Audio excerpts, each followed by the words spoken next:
Guys, thanks for joining me and Zeb. Hey Zeb. Hello.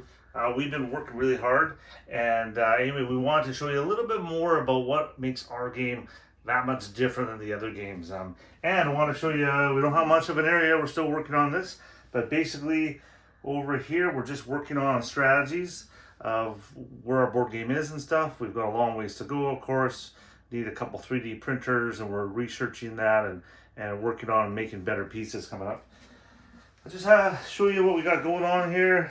We basically right now we're just making our own cases, and then we end up gluing the one side for rolling dices. We got packs, we've got money, we've made custom money, of course, which is cool.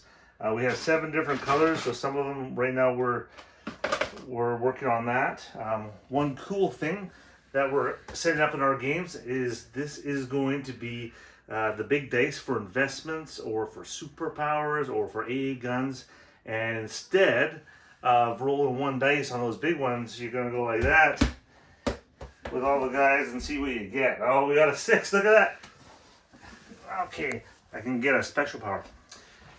Anyway, so as you guys can see, we have lots of stuff here.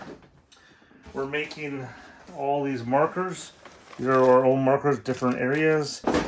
We're just working on the organization of everything. But what I do want to show you guys is the pro map and some of the cool things that we do have on it. So come on down here. We're going to start over here. Something that we added into the game. In a lot of other games, you can only play 2-player games.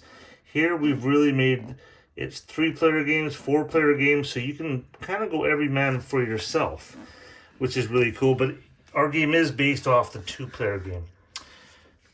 Something else we added in is investments, which I really like. Sometimes if you want to save money, you can invest your money instead, and at the end of the turn you roll a dice, and that's how much investments you get. There's a gameplay. This is the weapon development. Basically, for just $1 million, you can get and pick whichever superpower you want. Once you've got all these, you can go on to the $2 column. Once you got that, you can go on to the 3rd. And finally, we have nukes, and everybody's always fascinated by nukes. Something over here on this area, which I really like, is here we have 2 bonuses. If you go under this amount and then make yourself back up to here, you get a bonus. And then so say basically you're almost out of the game down to 4, but you manage to get back up to 5, you get a $15 million bonus. So that is that, which I think is really cool. One of the big things that I like about this, and we plan this, is when you lose your capital, you have options. Some other games, when you lose your capital, you're basically done.